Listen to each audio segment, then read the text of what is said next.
way of the storyteller can be also called alchemy. And the main purpose of alchemy, or the most common purpose of alchemy, is to turn base metal into gold. And there is a story about the man, that man, who some already know, who wanted to become rich.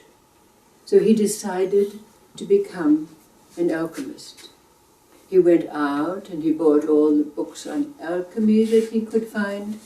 He bought himself a very large cauldron, which he brought home and put in his basement, and a big spoon with which he could stir his cauldron.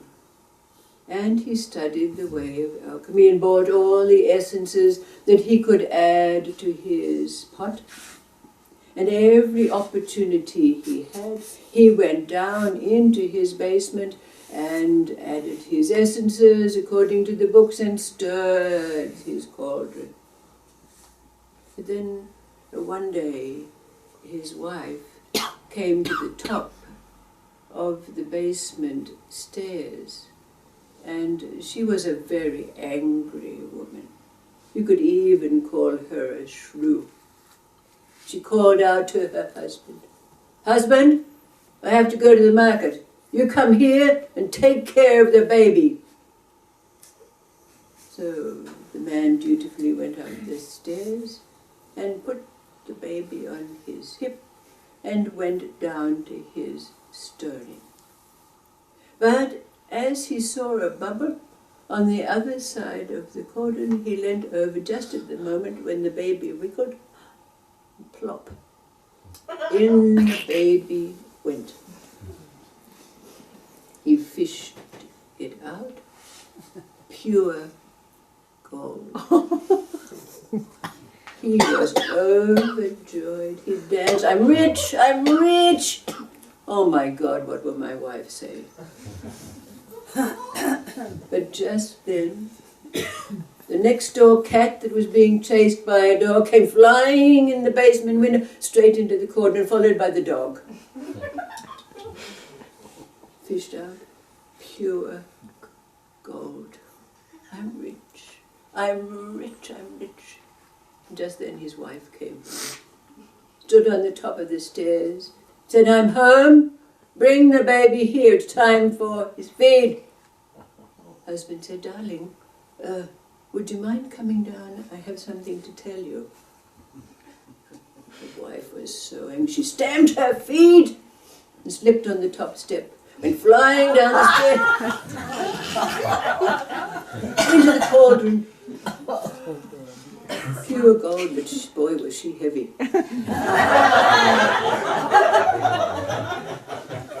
So he tied a rope around her leg, started heaving,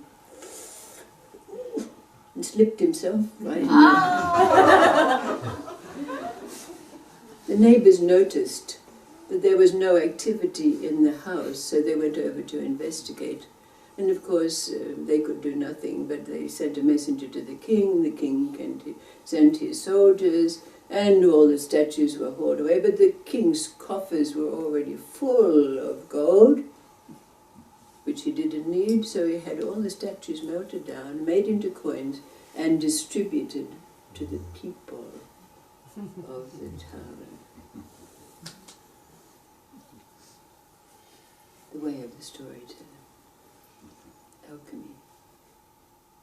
Now, more seriously, the theme for our coming together, as repeated each day, is the death of love, the passage to the absence of illusion. And to that end, there's another story. The story of Solomon. And we know that Solomon was the son of King David. But there was a time when King David was ruling, when there was a woman in his town who every day baked 3 loaves of bread 2 of these loaves she gave out as charity, and 1 she kept for herself, her own sustenance. But one day a man came knocking on her door, and he said, "I've been beset by robbers. Everything was stolen from me. I have not eaten for 3 days. Will you please, please?"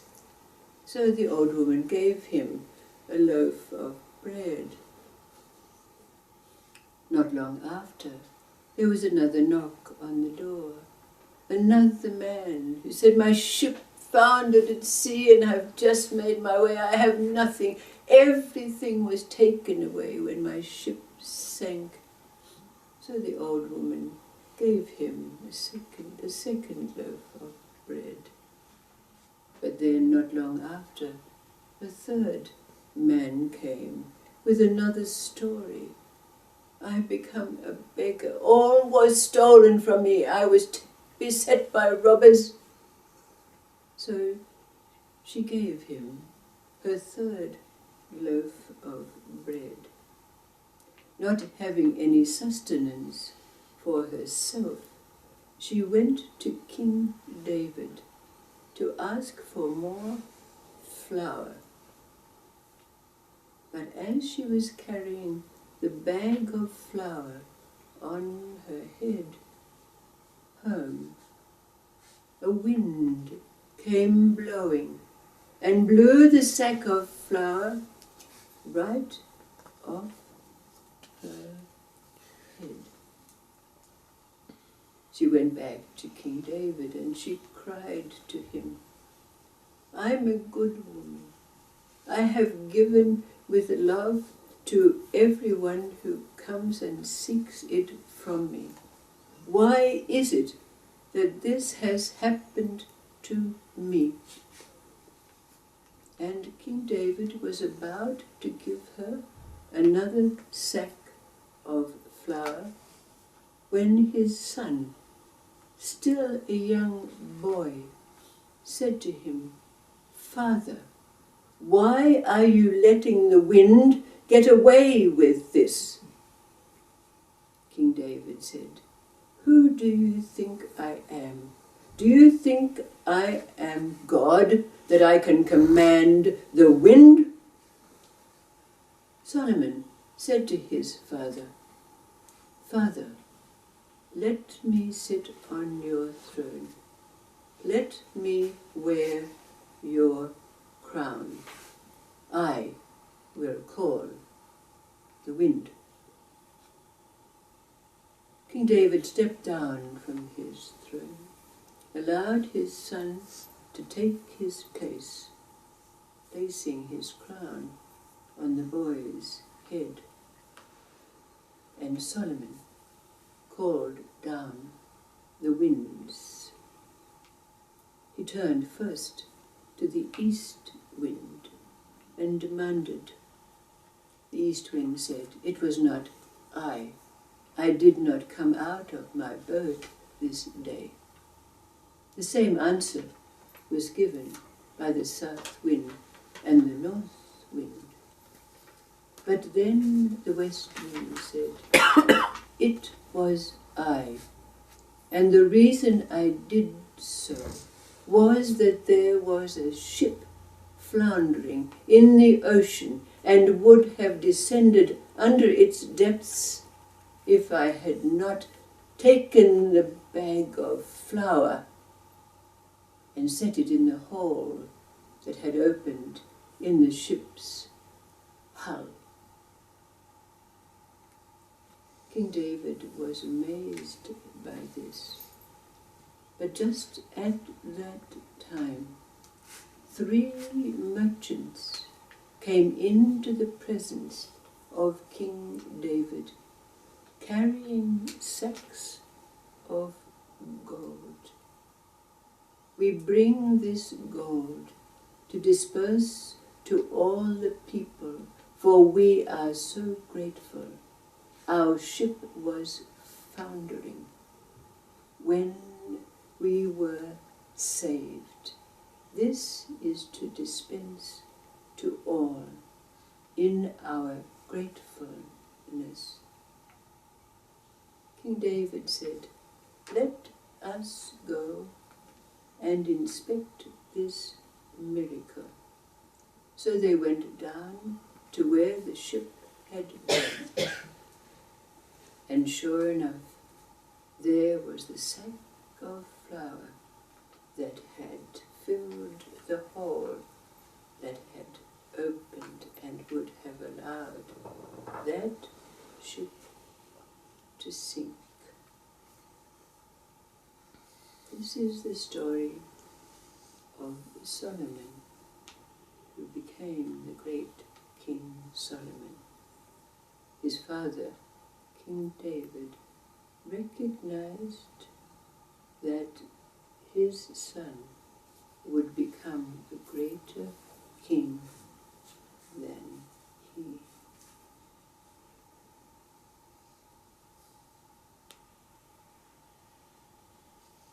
The alchemy of stories. You recognize by now, after these days, that it is not a sequence. It's the chemistry that when we put it together, not with our minds, but in our own cauldron, that it creates the gold of our own awareness, our own recognition. And in that recognition, we have taken the passage to the absence of illusion.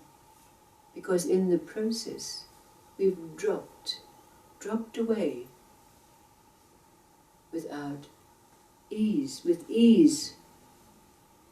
without effort, beyond the mind that has its conditioning, its linear way, the way of stories, the way of alchemy is beyond the mind. Thank you.